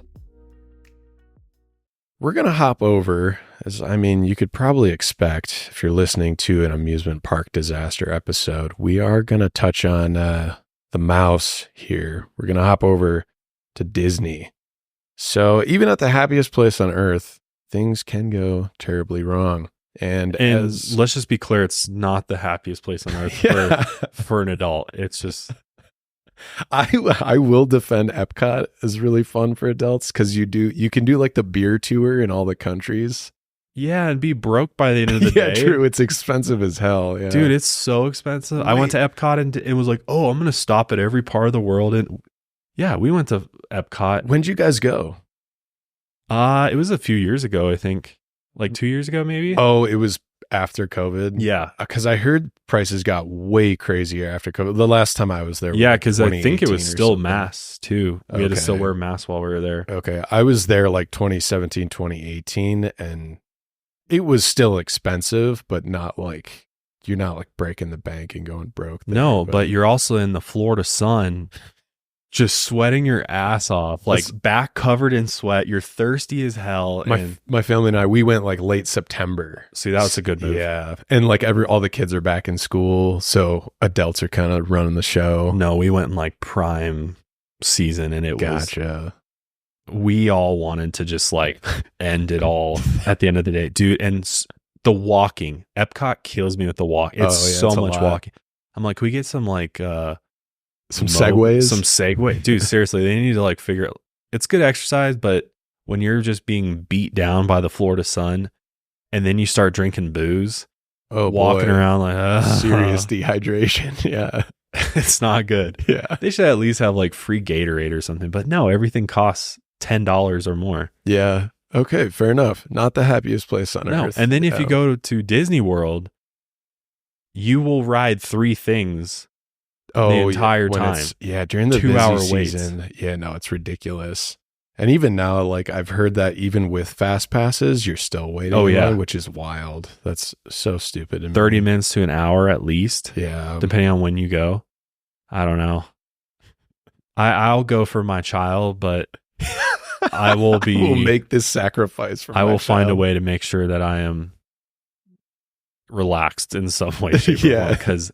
And the place just gives me anxiety. It's just too many people. Oh. I don't like crowded places. I don't like large Danny. crowds. Yeah, Danny doesn't like crowds. That's why we get along great, because we go the opposite place. You know, where can we go where there's not people? It's quiet, yeah. And it's quiet and not expensive. I just love the people watching. It's fascinating seeing all the different types of people come across Disney World. It's crazy. Yeah, if you want to be a freak and people stare at people all day, sit on a bench. That's me. That's me. Licking your lollipop. And dude, look at that weird guy with the mullet. He's just staring at us.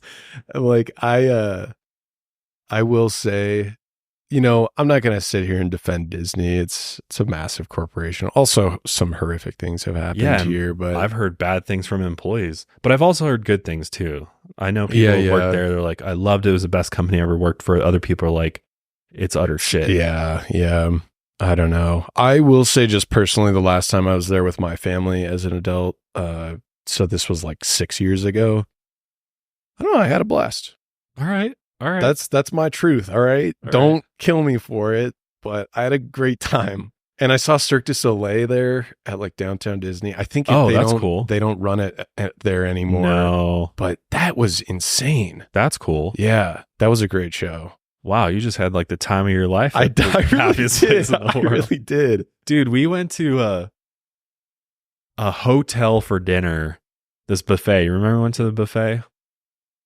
I don't know what you thought, but it was the most overpriced. I paid so much goddamn money for that buffet, and I was so underwhelmed. It was like kids mac and cheese. Yeah, nice. That was supposed to be like gourmet mac. It was like a seafood buffet, and it just missed the mark majorly. Still fun. I mean, it's still fun to like be in the atmosphere and like look over at the tables of all the kids having the time of their lives. Yeah. We're just these like 20-year-olds sitting there like looking like, what are we doing here? Why'd we come here? We could have hit like the local spot.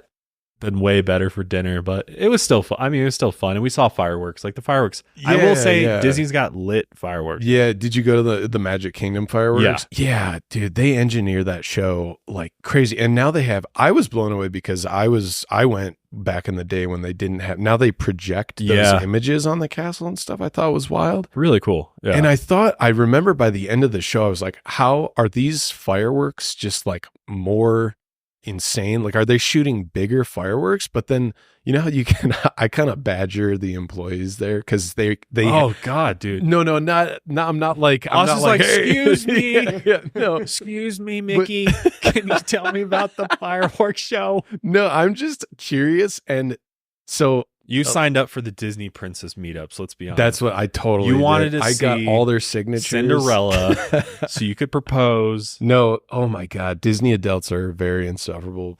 And I'm sorry if we have listeners who are Disney adults, but love you. I asked, so they cannot like say I don't know if you ask an employee questions. So I'm like, okay, if you can't say no to me, I'm going to ask you some deep questions. And so this is what you're thinking about on the bench, licking your lollipop. How can I torture these Disney employees with questions they cannot answer? So I went up to the kiosk and they answered all of them. They're actually super knowledgeable. And so I was just curious about stuff. I'm like, how are there no mosquitoes in the middle of a swamp? I know we're in the middle of a lagoon here in a swamp. How are there no mosquitoes? And they're like, we fumigate every single night. I was like, interesting. And then I was like, okay, riddle me this. Why were the fireworks so massive at the end of the Magic Kingdom fireworks show? And they told me that they just explained the engineering rig that they have. They actually fire the fireworks away from you at the beginning of the show. And then the launcher will slowly tilt towards you. So by the end of the show, the reason they look so insanely massive is because they're shooting them like over the castle, like right over the top of it. Oh, wow. There's a lot of engineering that goes into that. Yeah, that's crazy. Yeah. And they probably just have like a little AI earpiece in their ear that's just like listening, feeding them information. But no, I think they like do serious Disney training. Yeah, no. Like Disney University is a thing. They were so smart. And then I didn't bother. You said have a good day. Yeah. I will leave Thank you you, sir. Yeah. So anyways, back to the happiest place on earth where things can go terribly wrong. Yes. As of August 1st, 2023, 64 people have died at Disney World Orlando, Florida.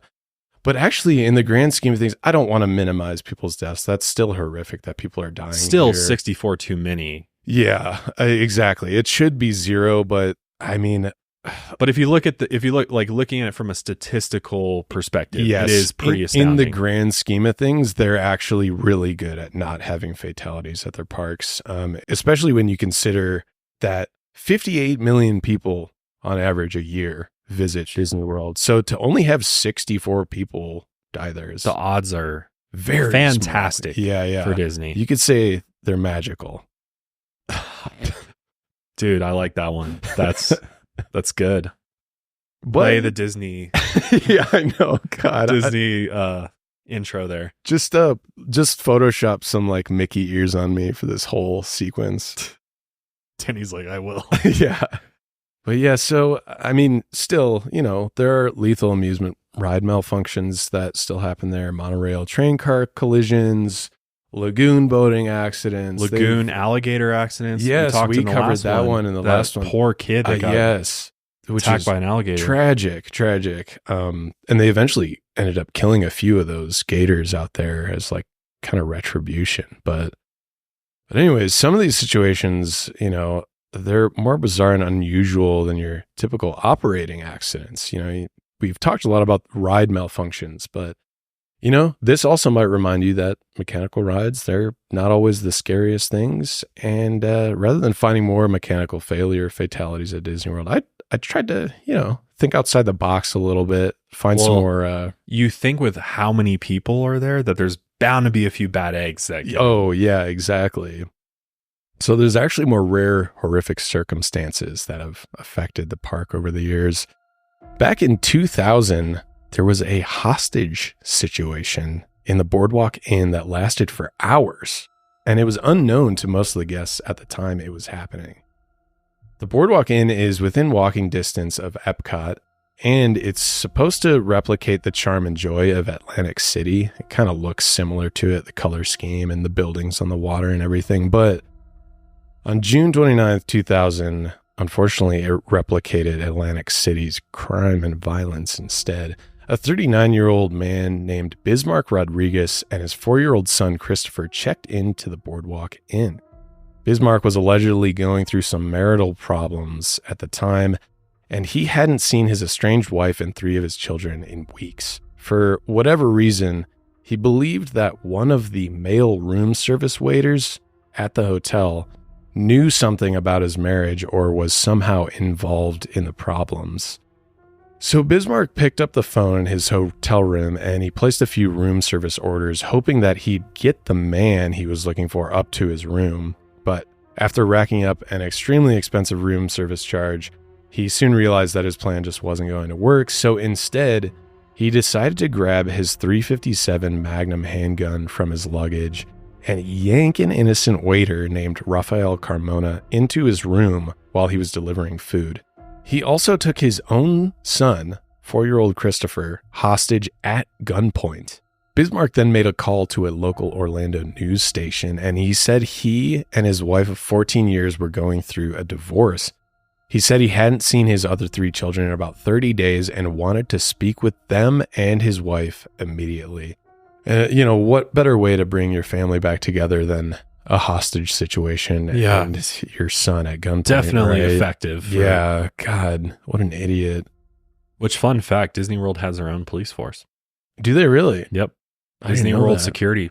They are licensed, trained police officers. They just call them World Security, but they can arrest you. Oh, that makes sense because I know this is what's it called? It's like a special district. So well, it's that its own government. It's like its own city. And just recently, the governor kind of changed that. But it operated for a very long time. That it was its own law enforcement and everything, self-regulated. But Disney officials quickly evacuated the deluxe hotel rooms. So they didn't even evacuate the whole hotel, just the rooms that were nearby to the hostage room. And they called in a hostage negotiator to try and talk the man down. But as things were unfolding, the situation was kind of brushed under the rug. Because obviously, you know, the whole thing at Disney is keeping this facade of everything's fine, everything's magical, everything's good, you're having fun. So if all of a sudden they're evacuating a hotel and word gets out there's a hostage situation, It's a bad day for Disney numbers. Exactly, yeah. And we all know it's the bottom line. Absolutely. Yeah. So meanwhile, guests continued to hang out in the lobby. They were playing games. They were completely unaware of what was happening while a sheriff's helicopter circled in the sky above the inn. Soon enough, TV news reporters showed up, and still the guests thought it was just like a movie star or someone famous was here. Like, oh, news helicopter or something, like, and the news rolling in. They're like, what's going on? Not realizing it was like a straight up. There's an armed man barricaded, holding hostage. And yeah. So negotiator, this is my favorite part of the story. Negotiator Billy Vanderwater spent 8 hours trying to defuse the situation. After hours of failure, the sheriff was finally like, we got to switch tactics here. This isn't working out. Billy, you're out of here. You're fired. He then sent in Mary Huggins, a female negotiator who talked to Bismarck for only 15 minutes. The woman's touch, man. Yeah. And he let the hostages go in 15 minutes. And he even surrendered to police, and he left the weapon on the room and the floor. What they do, like FaceTime? I have no idea. I tried to She's like, find what they yeah. were saying to him. She must have just, I don't know. Just said the right things. Yeah. Like hit that emotional. Exactly. That's what I'm assuming. But the hostage situation lasted about 11 hours. How did people not? How did they do this? They have like Isn't that crazy? They just like put up like a magic carpet over the doorways. Like, Yeah. don't go beyond here. You might Yeah, get lost yeah. in Mickey's void. Yeah, Like, you know, right. it's Yeah. like- They That's just brought wild. in like a show. yeah. It was like on the sides and draw people's attention away from it. God, that's crazy. But yeah. I'm glad it worked out. Yeah, and luckily no one was physically injured. I mean, that's probably some emotional injuries there, I would assume. But But you as know, scary as this could have gone, it ended. yeah. Did they let him happy enjoy note. the rest of his stay? At his, I actually, yeah, they're just like, hey man, All right, you know, you gave up, you're good. yeah, you know, you had a bad day. Get up tomorrow and head to the Magic Kingdom. And everything will be good. Right. How'd they get him out without people seeing him in handcuffs? That's a good question. They must have not been able to do that, Or just like what? Maybe they didn't. I assume they handcuffed the guy and like some people did see him Yeah. handcuffed walking out. what if they like stuffed him into a mascot? They like handcuffed him and then stuffed Carry him in him a out mascot like thing. over their heads Yeah. or something. Sorry, the chipmunk's a little tired. Yeah. Yeah, that's interesting. Terrifying though. And you know what? This wasn't the only gun scare at Disney World, which is, I mean, This one just this one's boils my blood. Yeah. I hate these kind of people. So in 2018 at the Contemporary Resort, which a lot of people know, this is the one where the monorail runs Yep. through. It's a really cool looking building. Yeah, I think you have to. You take the monorail into the park, so you go through the Through hotel this, because yep. it stops and picks up people. Exactly. So a 22-year-old man named Dillian Birch got drunk and he went around the resort telling everyone that an active shooter was on the loose inside the hotel and the hotel was on lockdown. People then obviously began panicking and running for safety, and they actually ended up putting the hotel on lockdown and police showed up within minutes, but they couldn't find any shooter because there was none. They tracked the rumors back to the drunken man Dillian, who was trying to escape, and they found him outside hiding in a row of bushes. So you're here for misdemeanor offenses of disturbing the peace at public lodging and disorderly conduct. This is where Dylan Birch's Disney vacation ended, at the Orange County Jail in front of a judge. This occurred over at one of the Disney property. Your bond in this case is $1,200 total. This is where the trouble began, at Disney's Contemporary Resort. According to this arrest report, deputies say he was drunk, running around the hotel, terrorizing and terrifying guests, telling them the resort was on lockdown because there was an active shooter on property. Deputies raced to the Contemporary while guests and workers panicked. How do you plead to the charge of disturbing the peace at public lodging? No contest. And how do you plead to the charge of disorderly intoxication?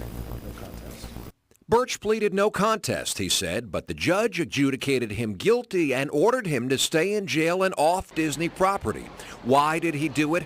According to the arrest report, he was working on a school project and recording people's reactions when they find out an emergency was occurring. Disney and deputies did not find it amusing. A worker told deputies Birch made a significant disturbance at the resort.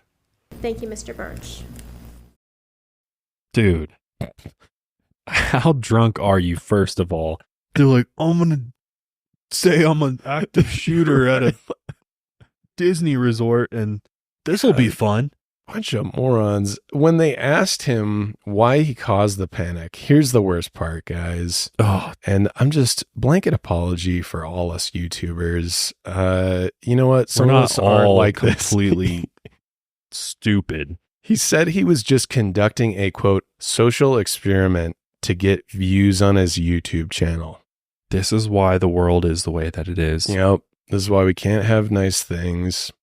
And even then, it's unclear what exactly he was even trying to prove. He's probably just trying to get reactions out of people and film. Dude, what? Yeah.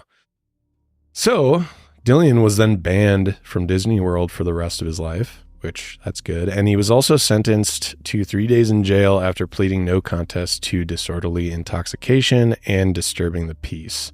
Feels like that's not really enough because No. like He needs at least 60 days in. yeah. And I called this like a softcore terrorist attack because like you can't like I feel like it's the It's same like bomb as threat on a plane. yeah, or like yelling fire, right? We can't do that because we know that it's dangerous and people can hurt each other. So this seems like this guy got off pretty light, only 3 days in jail here.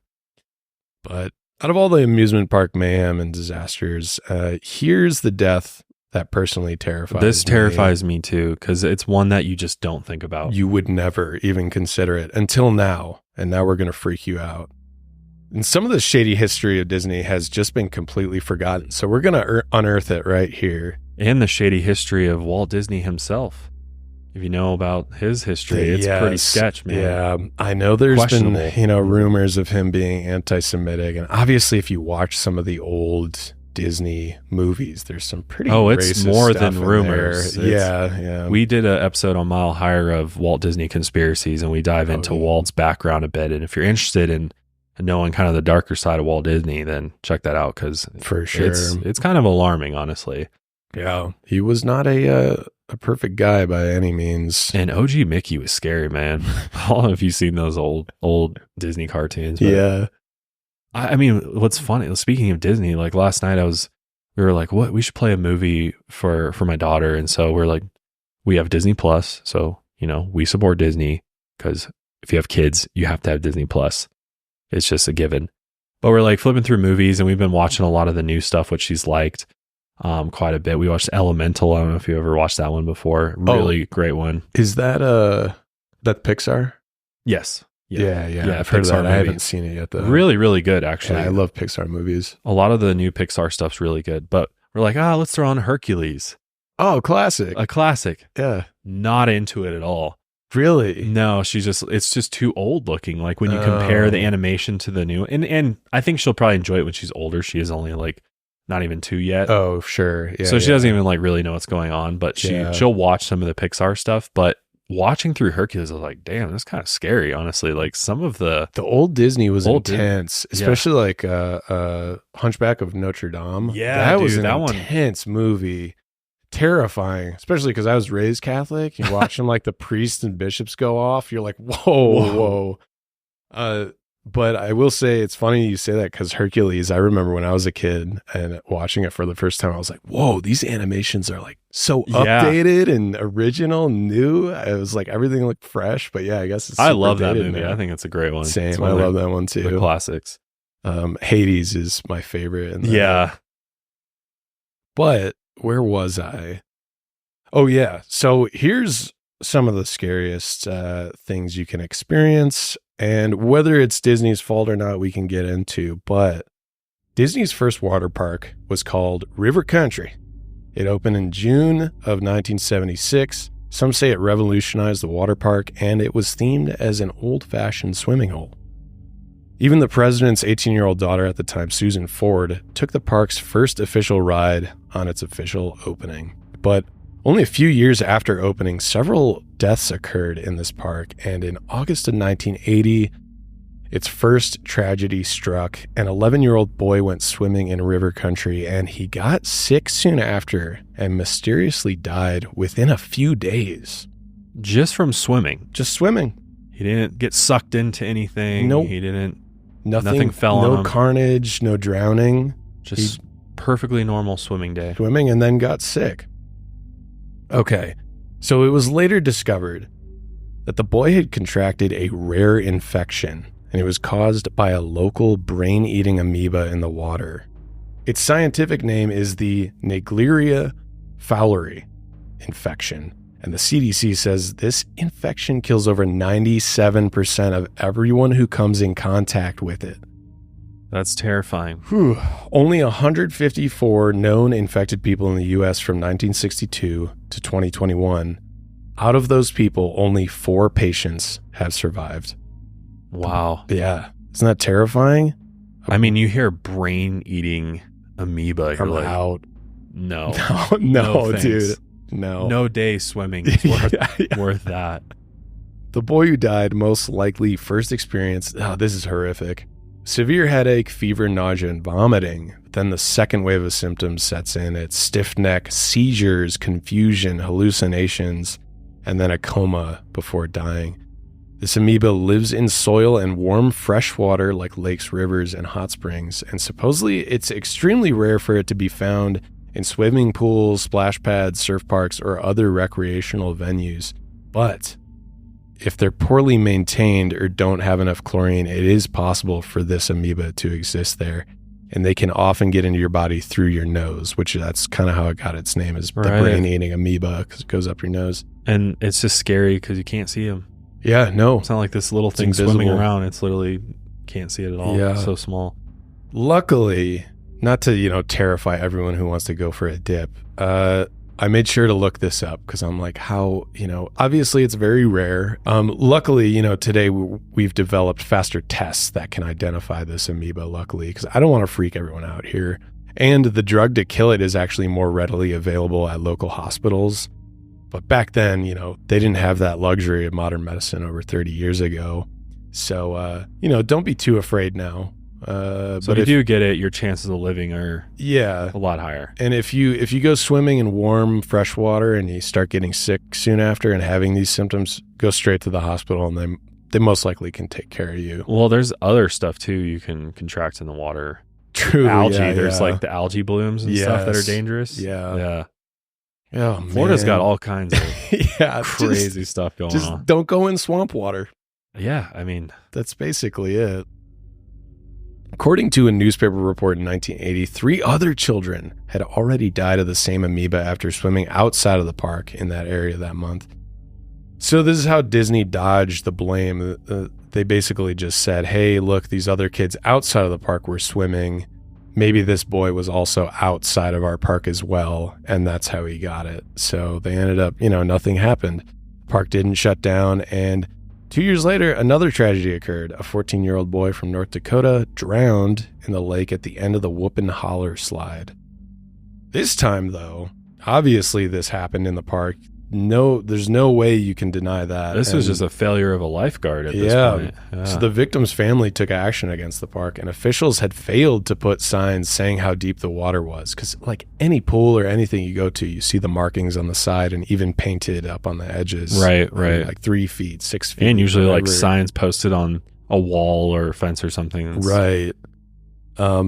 Dozens of other visitors also testified in court, saying people in the park where the boy had drowned had to be rescued daily. So it was just a really dangerous part of the park. Well, and also it's the water coming out of the slide that like pushes you down. So if you're not a strong swimmer or you're in over your head and you can't get out of the kind of the force of the water pushing underneath the water, it's very easy to drown. Which is concerning that like there's not a lifeguard just there should that be area every second of the day. Were you ever a lifeguard?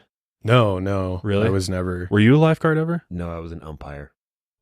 Umpire? Different kind of risk. But yeah. But yeah, I was a lifeguard full time for a couple years year round. Like my senior year, I worked at an indoor rec center. And, oh, nice. One of the rec centers had an indoor slide, and pretty much all of my saves I were to make were at the slide. Really? Like the amount of times I had to jump in for kids that were tall enough to stand sometimes in this area. Like it's not like you have to make it deep enough so that they're not going to like coming off the slide, they're not going to go fast enough that they're going to just plummet straight into the bottom. So it's usually a little deeper.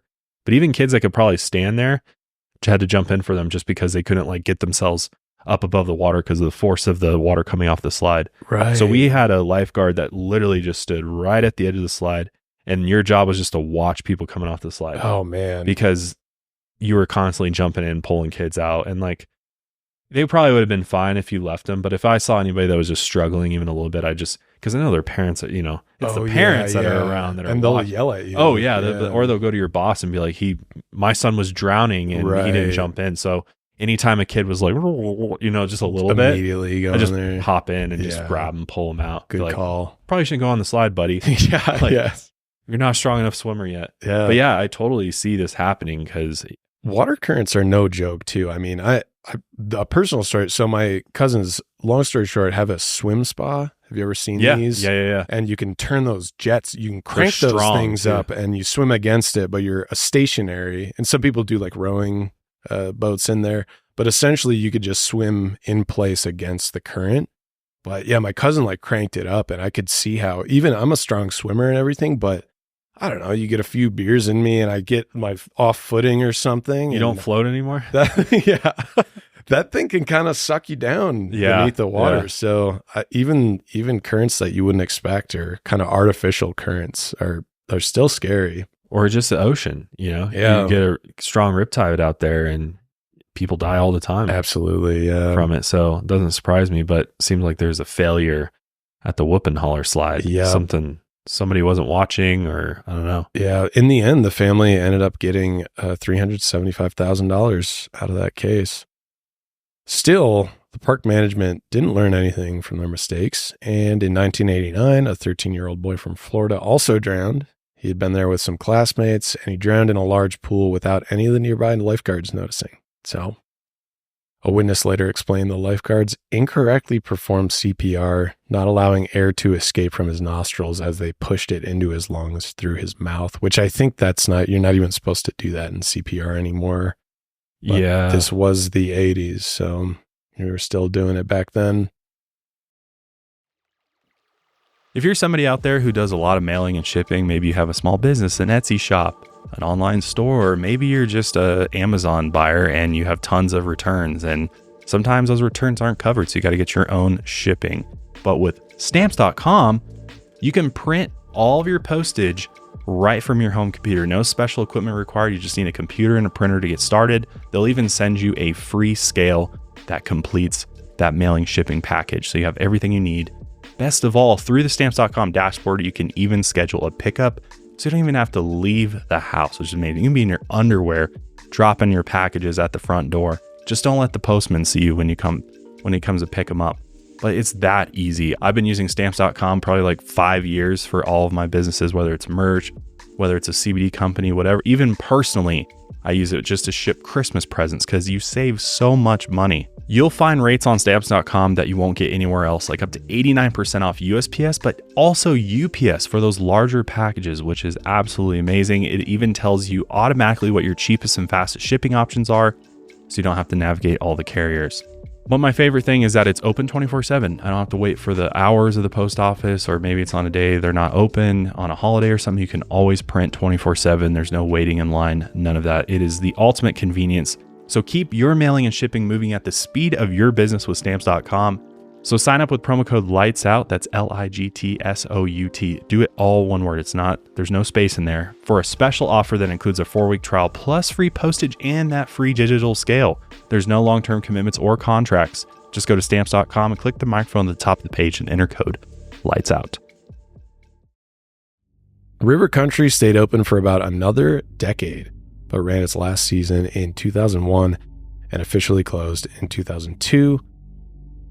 Get this is kind of a kicker. Disney then blamed the park's closure on tighter regulations, which they're not regulated, declining numbers, and even, as we know, the year was 2001. You can put the pieces together there. Right. The events that took place definitely impacted a lot of parks across the country. Before our last few amusement park disasters, we'll hop over to Disneyland in California, where 2 deaths nearly 20 years apart happened on the same ride. And one of them became one of the most gruesome deaths in Disney history. The Matterhorn bobsleds is one of the most iconic rides in the park, modeled after the Matterhorn mountain in the Alps, and it was the first roller coaster attraction at the park, opening in June 1949. Originally designed as an indoor sled ride with artificial snow, the engineers reworked it as a roller coaster. It was a pair of intertwined steel tracks that reached 80 feet high, and its coasters were modeled after bobsleds. It was refurbished in the late 70s, adding new details to the interior, and took riders up to the summit through an icy cave and around jagged ledges. The drops looked like bobsled chutes, and some areas looked like you were crossing a bridge or traversing beneath a waterfall. The danger of the ride was the fake, abominable snowman. The ride's narrative was that you were invading his home and he would do anything to protect it, but some don't realize the true danger of the ride was actually the ride itself. You would think this ride would be fairly safe since the coaster could only get up to 27 miles per hour, Touring plans even ranked it a 6 out of 10 on the intensity scale, but the ride had already taken 2 lives in horrific ways. The first was in May 1964, only 5 years after the ride was opened. To keep riders safe in the bobsled, they were required to wear seatbelts across their laps. Around midnight, 15-year-old Mark Maples of Long Beach got in line with 2 of his friends. Mark's parents were Jack and LaBella Maples, and he had 2 brothers, Christopher and Anthony. Mark had just been freed from a recent grounding by his parents, and he had gone with his brothers to the After Hours Elks Club event. He later ran into some friends while at the park. The details of his ride are unclear since it was midnight and hard for the other boys to see, but Mark sat in the middle seat of the bobsled and it got up to the top and began its descent down the mountain. One of the boys felt Mark bump into him, but he didn't know exactly what he was doing. The whole ride was jerky, so the boy didn't suspect anything out of the ordinary was going on with Mark. Another boy, 15-year-old Gary Payne, was sitting behind Mark and described what happened. He said, quote, "I was looking up, heard a noise, and looked down and recognized Mark's sweater as he was falling out the side." Disneyland officials speculated that Mark had unbuckled his seatbelt and then stood up on the ride, quote, apparently striking his head on the side of the concrete mountain and falling vertically about 1 foot, landing beside the tracks of the sled. The ride was going about 20 miles per hour. The ride was immediately shut down and Mark's head was severely injured and he was found unconscious on the ground by paramedics, which they immediately rushed him to the hospital. Sadly, he never regained consciousness and he was put on a ventilator. He died 4 days later from severe head trauma. His death marked the first fatality ever recorded at the park. Meanwhile, Anaheim police and the Orange County Coroner's Office were conducting an investigation into what exactly happened. Chief Deputy Coroner Eugene Miller had gotten calls reporting that the death might have been the result of hazing.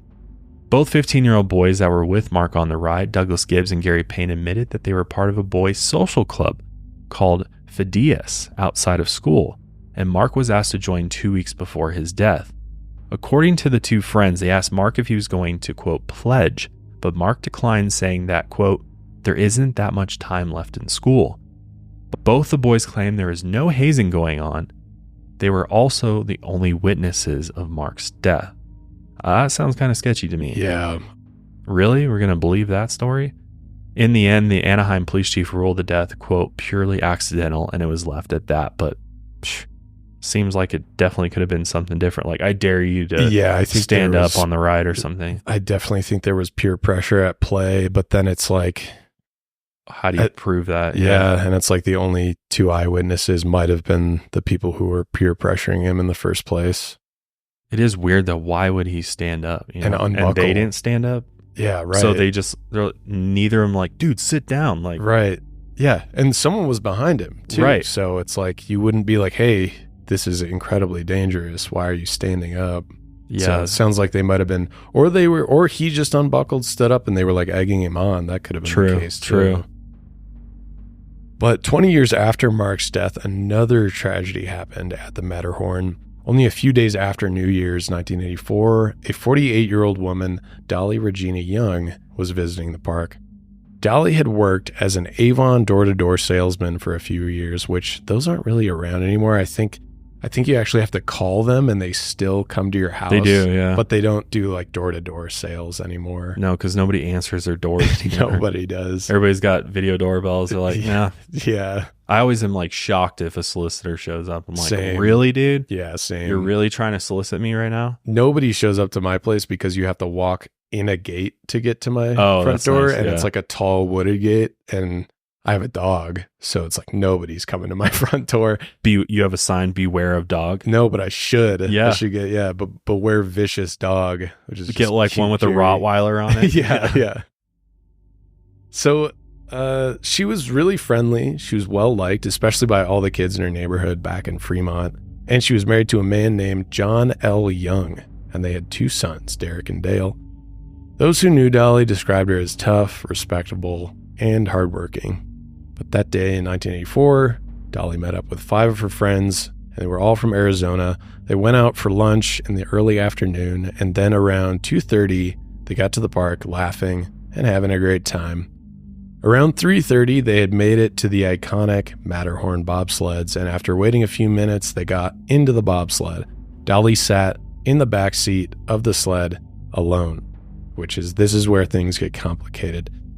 As the ride began, a father, Don, and his 2 daughters were up in one of the Skyway gondolas. And at this time, there was actually the Skyway went straight through the artificial Matterhorn mountain. So there was all these gondolas kind of slowly passing through, and they could see the ride as it was happening.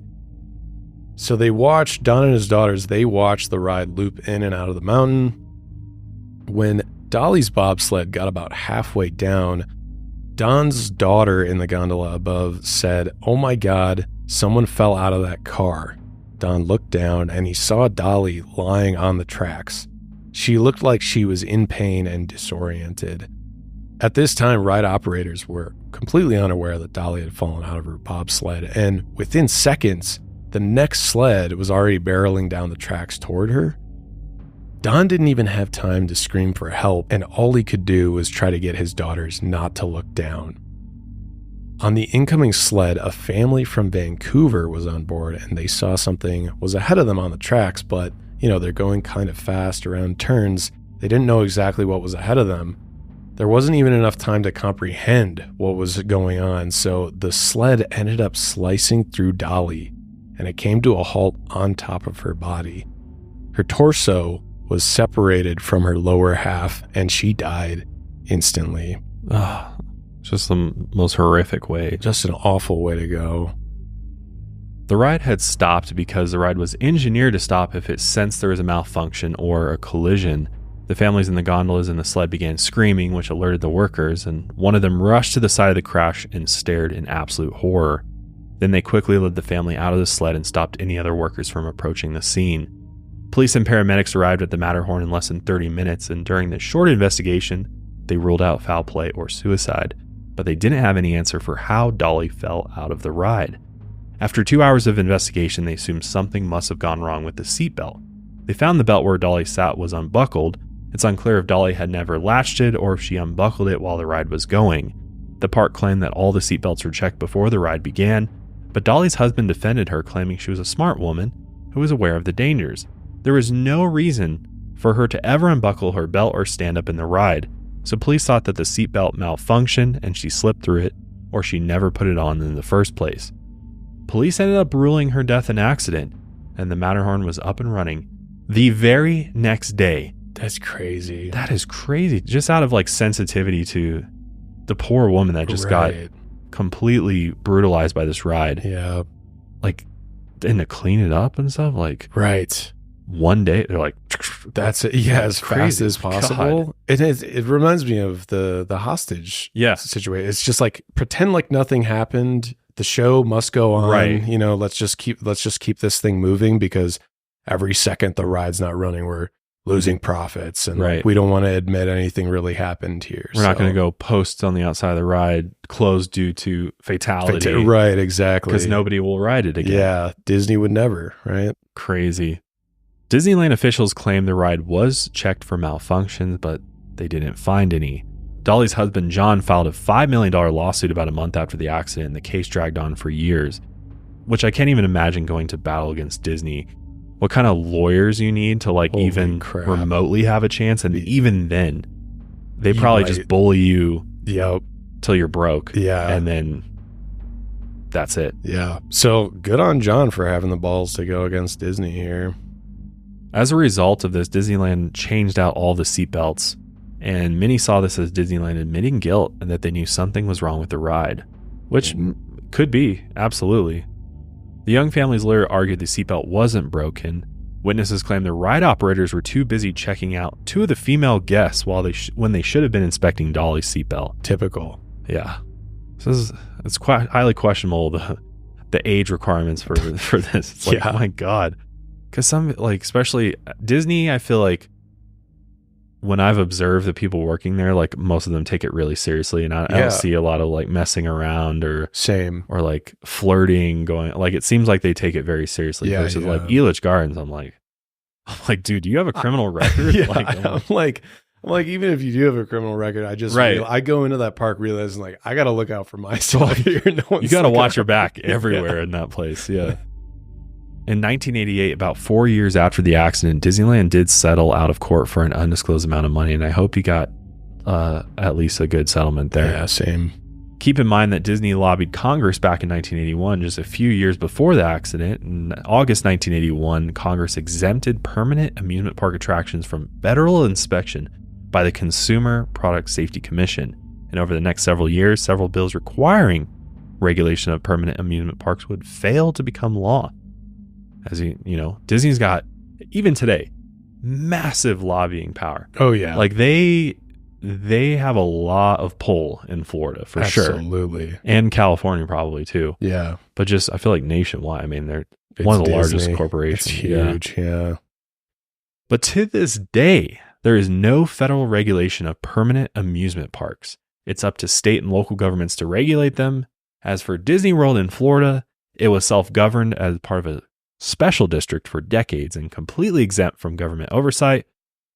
But the current governor's like, no, you're gonna pay taxes like everybody else. He's like, that special treatment is over. Yeah. So he revoked that status. And I think there was, you can look into it, but I think it was a big political move against Disney, not necessarily for the park, but there was some LGBTQ back and forth between the state government and Disney being progressive and stuff. So you can kind of look into it if you're curious, because I don't think it was just like all of a sudden, we're pulling the now you're being regulated. It was a power move for sure by Governor DeSantis, and come in there and flex his power there. And obviously it was a it was a popular opinion among his constituents, to go after Disney. Which I remember when this was going on. Yeah, exactly. So that's a whole can of worms to unpack, but it's like, I want Disney to be regulated, but it's like not for political reasons, but for like